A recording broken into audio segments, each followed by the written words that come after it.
It's okay. Open the door. He's right there. Two. It's okay. Hai teman-teman, bagaimana kabarnya? Semoga dalam keadaan sehat dan dimudahkan dalam setiap aktivitasnya. Kembali lagi di Zona Sinema, zonanya bagi para pemrebahan untuk menikmati saat santai dan rebahan tiba. Pada kesempatan kali ini kita akan menceritakan alur film bergenre horor yaitu Splinter tahun 2008. Konsep yang sangat orisinal, menarik dan tentunya cukup mengerikan. Bercerita tentang 4 orang muda-mudi yang mampir ke pom bensin di tengah hutan karena suatu insiden. Tapi mereka tidak tahu apa yang sebelumnya terjadi di sana. Bagaimana kengerian film ini? Langsung saja, jangan skip video ini, pastikan kalian sudah subscribe channel ini agar kalian tidak ketinggalan alur film menarik lainnya.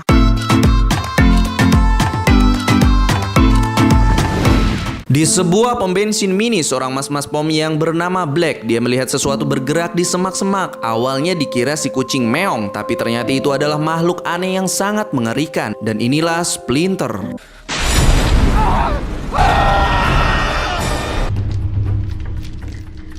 Film pun beralih ke sepasang muda-mudi yang akan berkemah di tengah hutan, yaitu mbak-mbak bernama Polly dan kekasihnya yang terlihat lemah bernama Seth. Karena tendanya rusak, mereka pun akan pindah ke motel. Saat mempacking barang, Seth mengatakan jika pohon-pohon di sana tidak boleh ditebang, atau dengan kata lain, hutan dilindungi oleh pemerintah dan benar-benar belum terjamah oleh manusia. Lalu mereka pun akhirnya lanjut OTW mencari motel. Di lain tempat yang tidak jauh dari sana, sepasang muda-mudi lainnya yang terlihat lebih kriminal, yaitu Dennis dan Lacey, mengalami kerusakan di mesin mobilnya. Dennis pun mengambil pisau dan semua barang-barang mereka buang termasuk semobil-mobilnya. Sampai akhirnya mereka berpapasan dengan mobil Polly dan Seth. Mereka berpura-pura minta tolong tapi ternyata berniat merampok mobilnya. Entah apa yang direncanakan, mereka tidak disuruh pergi namun dijadikan sandera.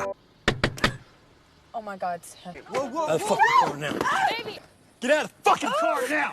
Dalam perjalanannya, Dennis meminta dompet dan membuang HP mereka berdua sampai akhirnya ban mobil mereka bocor. Polly pun mengganti ban serep dan ketika Dennis membawa ban bocornya tanpa sengaja, dia tertusuk duri di ujung jari telunjuknya. Di lain sisi, Lacey dan Seth akan memeriksa bangkai hewan tersebut, di mana Lacey mengatakan jika itu adalah anjingnya bernama Ginger karena Seth adalah mahasiswa PSD biologi, memaksanya untuk menyelamatkan Ginger. Meskipun badannya sudah bercerai-berai, tapi hewan yang memiliki banyak duri di tubuhnya itu masih bisa sedikit bergerak-gerak sampai akhirnya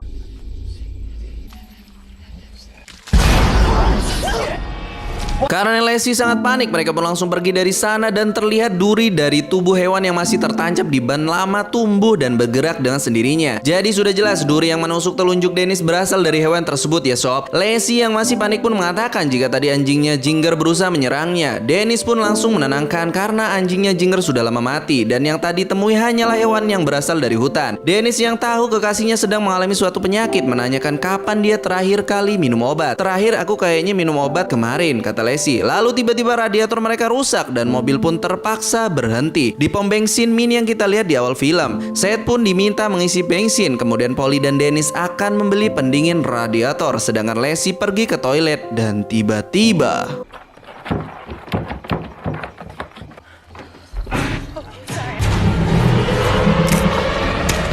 nah loh, mas-mas yang sudah tewas tersebut ternyata masih hidup dengan tulang-tulang yang puklek yang patah dan banyak duri tumbuh di sekujur tubuhnya. Lacey pun langsung melaporkan ke kekasihnya, tapi jelas Dennis berpikiran halusinasi Lacey semakin parah. Sampai akhirnya Black mulai menyerang Lacey dan Dennis pun berusaha menembaknya. Karena Black masih terus bergerak, mereka bertiga pun masuk ke dalam toko meninggalkan Lacey dan mengunci pintunya. Let's get back. Karena situasi sangat aneh dan berbahaya, Polly pun berniat menghubungi polisi, tapi Dennis langsung membanting telepon toko sampai rusak. Agar rencananya bisa tetap berjalan, Polly pun langsung disikat dengan gagang pistol. Kabel telepon pun dicabut dan sempat-sempatnya Dennis mengambil semua uang di kasir dong. Blok. Sampai akhirnya dia melihat rekaman CCTV toko di mana tubuh Lacey masih bergerak-gerak. Dennis pun berencana membawa Lacey ke dalam, tapi Seth menahannya karena mayat Black pun masih bergerak. Dennis langsung sat-sat nggak peduli, ini kan ayangku. Dennis langsung keluar dari toko perlahan-lahan dan mulai menggeretnya. Karena ada kesempatan, Polly pun langsung mengunci pintunya, tapi Seth meminta pintunya dibuka karena Dennis bisa menembak mereka kapan saja dan yang terjadi. It's okay. Open the door. He's right there. Two. It's okay. Untungnya Dennis masih bisa diselamatkan dan terlihat tangan Lacey yang terpotong masih bisa hidup dengan sendirinya. Meskipun sudah ditimpa karung beras oleh Dennis, tapi tangan tersebut masih mampu berdiri bahkan mengikuti pergerakan Seth. Melihat kejadian janggal tersebut, sebagai PhD biologi, Seth menduga makhluk yang masuk ke dalam tubuh Black adalah makhluk parasit. Selama ini parasit ini menghisap darah untuk menutrisi sel-selnya dan selalu mencari inang. Sampai akhirnya tangan tersebut sekarat dan mati. Lalu tak lama kemudian Lacey pun kembali hidup dan berusaha mendobrak pintu. Dennis yang hanya bisa pasrah melihat kekasihnya yang berkelakuan sangat tidak wajar. Sampai akhirnya Seth menariknya ke gudang belakang agar bisa lebih tenang.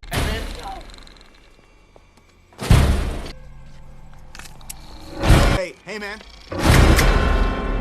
Mereka bertiga merencanakan kabur lewat pintu belakang, tapi karena nggak ada kunci, Polly pun berusaha membuka engsel pintunya. Di lain sisi, Dennis yang masih shock menceritakan jika dia akan membawa Lacey ke Meksiko, hidup damai di sana, membangun keluarga bahagia dan memiliki anak banyak. Sayangnya di balik pintu kayu masih ada pintu jeruji besi yang digembok, dan Lacey yang dari tadi terus mendobrak pintu depan mulai naik ke atas genteng. Tak lama kemudian datanglah seorang polwan bernama Terry yang sudah lama memburu Dennis, begitu pula dengan kepolisian di sana. Mereka semua pun meminta sang polwan segera pergi karena situasi sangat berbahaya. Bahkan Dennis pun meminta Terry memanggil teman-teman polisinya sekalian. Tapi karena pintu toko cukup kedap suara, Terry tidak bisa mendengar suara mereka dan menganggap Dennis sudah menyandra 2 orang dan juga membunuh 1 orang lainnya di atas kap mobil. Lalu yang terjadi?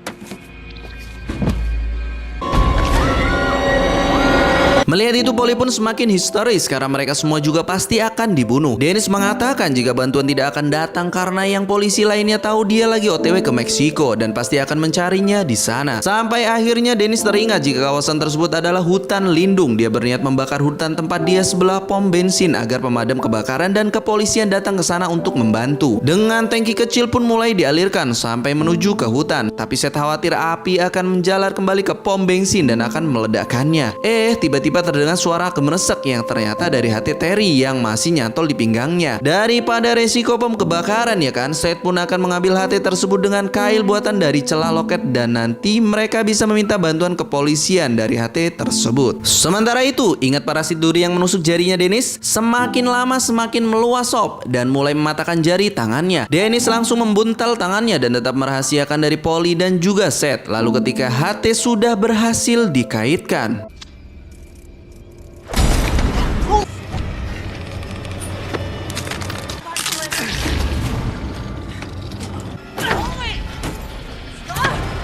meskipun HT berhasil didapatkan, tapi ternyata sudah rusak dan tangannya Lacey terpotong tadi mulai memburu mereka. Karena sangat susah mati, mereka pun akhirnya kabur lewat kulkas yang menembus ke gudang khusus minuman dingin. Anehnya saat mereka berada di dalam sana, entah kenapa tangan tersebut kehilangan instingnya dan tidak bisa melacak keberadaan mereka. Lalu tiba-tiba tangan Dennis mulai beraksi seperti memiliki kehendaknya sendiri. Parasit duri mulai tumbuh dan menyebar. Bahkan tangannya sampai dipatahkan. Dennis meminta diambilkan pisau dan berniat memotong lengannya sendiri agar parasit tidak bisa menyebar lagi, tapi karena sudah saking lemesnya, Dennis pun tidak kuat melakukan tindakan mengerikan tersebut. Dengan gercepnya, Polly dan Seth pun langsung menutupi lengannya dan memotong lengannya menggunakan cutter.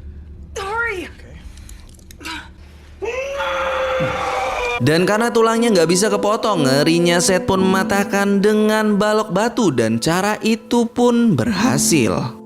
What? What are we gonna do? What are we gonna do? Dennis sangat yakin jika durian dari hewan yang ada di jalan adalah parasit yang sama seperti di pom tersebut. Lalu Dennis mulai menceritakan kenapa dia diburu oleh polisi, yang ternyata karena dia merampok kunci rekening bank dan juga menembak seorang supir truk. Tapi ternyata pria tersebut masih hidup dan baru meninggal 1 tahun kemudian. Istrinya pun hidup menderita karena semua uang tabungannya sudah ludes untuk pengobatan suaminya saat masih hidup. Maka dari itu Dennis ingin menebus dosanya menuju ke Meksiko bersama Lacey untuk memberikan seluruh tabungannya kepada sang istri yang tinggal di sana. Setelah itu Seth pun akhirnya menyadari kelemahan parasit tersebut, di mana parasit akan tertarik dengan gelombang atau suhu yang panas. Itulah kenapa parasit melompat ke kap mobil yang panas dan itu pula lah alasan mereka tidak terlacak saat berada di gudang pendingin. Dengan heroiknya Seth pun akan menurunkan suhu tubuhnya di bawah suhu ruangan, yaitu 93 derajat Fahrenheit, menggunakan es batu yang ditumbuk di tubuhnya. Asalkan jangan sampai di bawah 89 derajat atau Seth akan mengalami kondisi kritis. Sambil memeluk es, Seth akan keluar mengambil mobil polisi untuk membawa mereka kabur dari sana. Sedangkan Polly dan Dennis akan melemparkan petasan di pintu belakang agar monster parasit teralihkan dengan suhu panas dari petasan tersebut. Saking kedinginannya, Seth pun semakin tremor dan gak sengaja menjatuhkan es batunya. Sampai akhirnya Seth sampai ke mobil polisi, sedangkan Polly yang khawatir dengan kekasihnya mulai meleng dan gak lanjut melempari petasan. Dan akhirnya monster parasit itu menghilang dari pintu belakang. Seth juga masih belum bisa menghubungi polisi dari HT di mobil polisi dan suhu badannya sudah melewati 93 derajat. Lalu yang terjadi?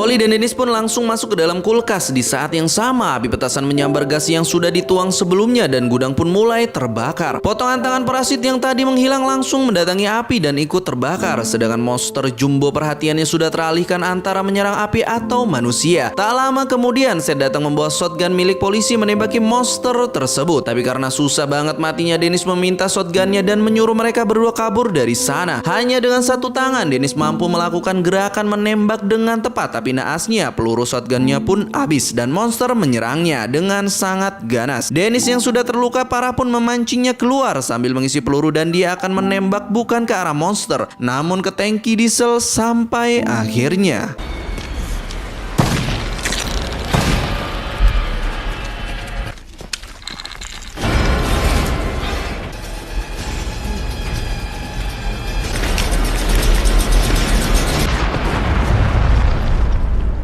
Syukurnya, monster berhasil tewas terbakar. Dennis yang sudah sekarat memberikan kunci rekening bank ke Polly dan Seth. Dia menyampaikan amanah agar seluruh uang tersebut diberikan ke istri sopir truk, lalu menyuruh mereka berdua segera menikah. Di akhir film, Dennis menembak tumpukan tangki gas agar seluruh pom meledak dan membunuh parasit yang mungkin masih hidup termasuk dirinya. Sedangkan Seth dan Polly melanjutkan perjalanannya ke Meksiko untuk meminta bantuan dan menemui sang istri sopir truk. Lalu scene beralih ke tengah-tengah hutan.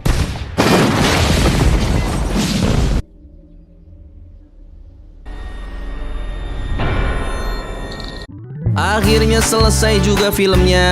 Pantas mendapatkan rating cukup tinggi dari IMDb karena memang sinematografinya cakep dan konsepnya yang original. Tokoh-tokoh utama juga memiliki karakter yang sangat kuat, seperti Dennis seorang kriminal tapi ternyata selalu berkorban, atau Seth yang terlihat sangat lemah namun memiliki mental yang bukan main. Ada aja film-film yang beberapa scene-nya nggak dijelasin kayak gini, kayak dari mana sumber parasit tersebut dan hewan yang pertama terkontaminasi itu hewan apa juga nggak kelihatan jelas. Satu-satunya petunjuk ada di awal film, di mana terlihat rambu bahwa area tersebut pernah menjadi tempat eksperimen. Dan itulah tadi alur film kali ini. Zona Sinema pamit, sampai jumpa kembali. Bye-bye.